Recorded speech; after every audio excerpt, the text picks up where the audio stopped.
It's just not there on this record. Your Honor, thank you for your attention. I have a couple of questions. I want to just ask you, we heard from the Governor's Counsel, Mr. Malloy,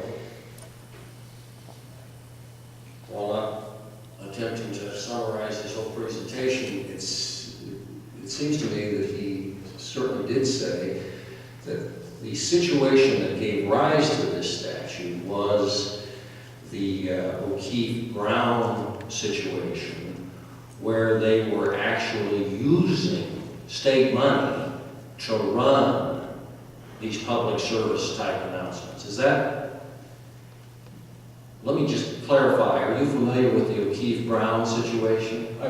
I was, Your Honor. Is that basically what they did, is they used money from the state to pay radio stations or television stations to run these things? I think that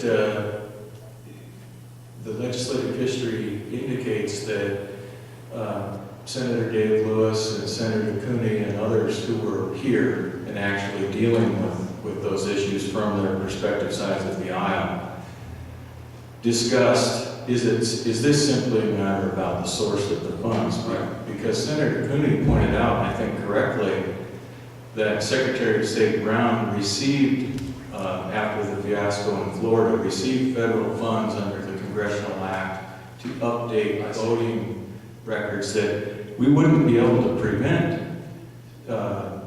Secretary of State Brown doing this if it's just state funds. And so, that's the context in which it occurred. Dave Lewis actually responded to that, stating, anytime we receive damages in a lawsuit or funds from the federal government, that money is placed into state funds.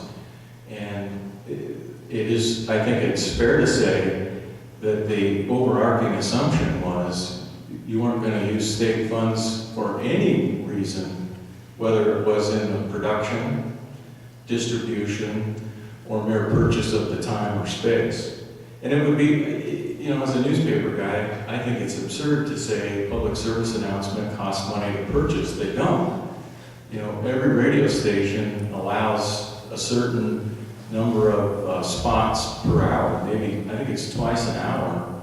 They allow free, there is no cost, and there was no cost that was being asked for a public service announcement.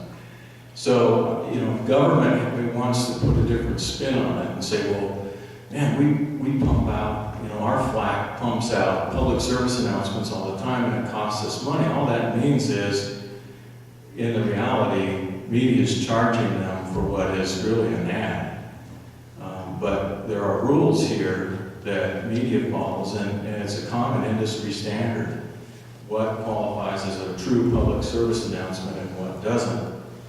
And I challenge you to find any weekly or daily newspaper that would run a candidate's campaign slogan for an invented event and not charge that candidate.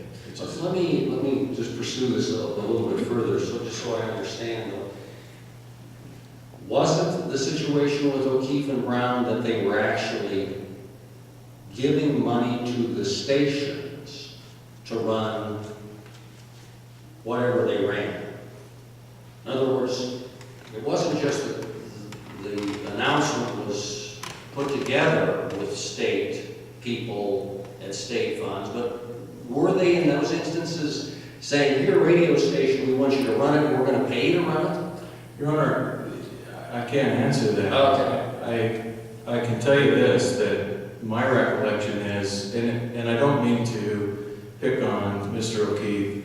Right. No, we're not picking on, that was... Yeah, I'm not picking on any of these folks, and I think that it was endemic, and I'm not even trying to pick on the executive branch, but I recall some other friends of mine doing the same thing, and it was an issue.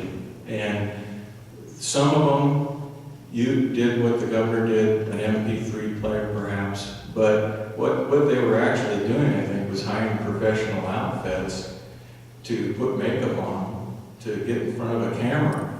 So state money was being expended in preparing the in preparing actual production and then distributing it, it very well could be, Your Honor, that a deal was cut with media.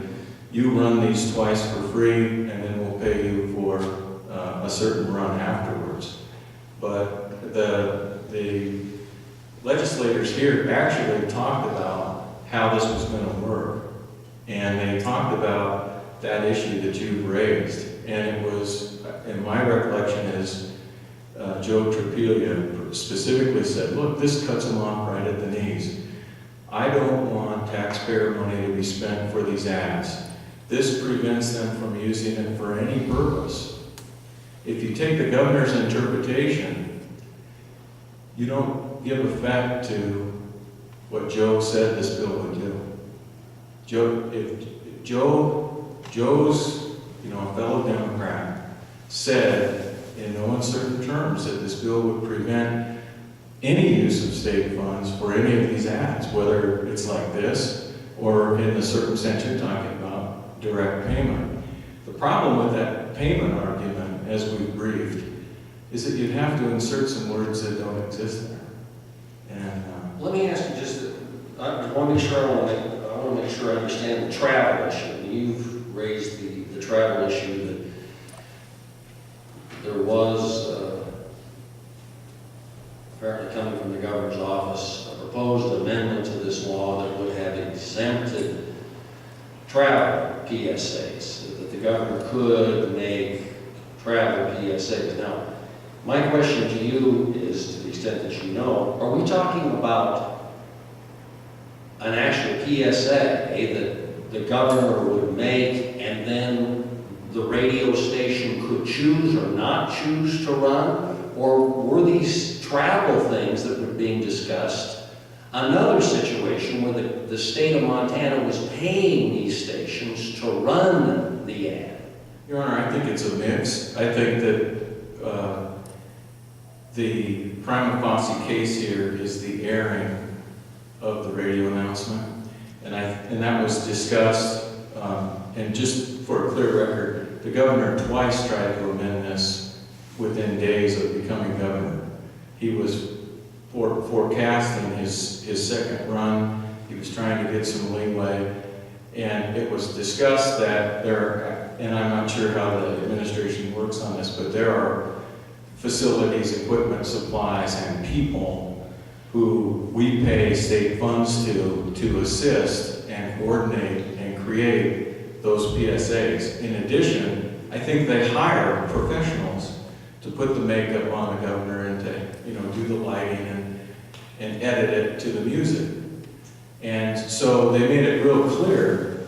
One of the points was, look, we're going to be doing this for 3.5 months, or 3.5 years, Is that going to make it illegal after he files for re-election? No, only if he airs it.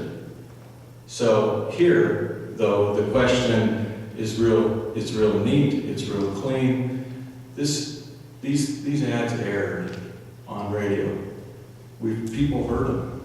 And so that's the second part. I think the facts are clear for up or down ruling on liability, as we discussed in the borrowed term from, civil law.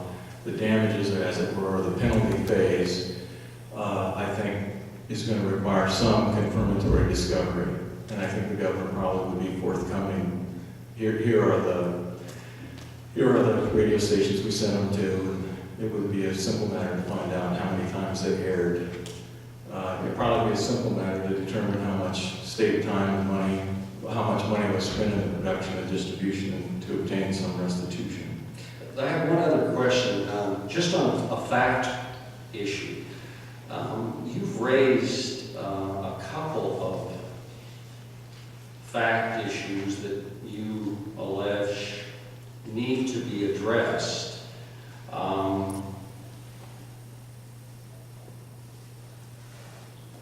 And what I'm trying to decide is whether there are any real important fact questions that need to be addressed and resolved before any judgment on this matter is entered into.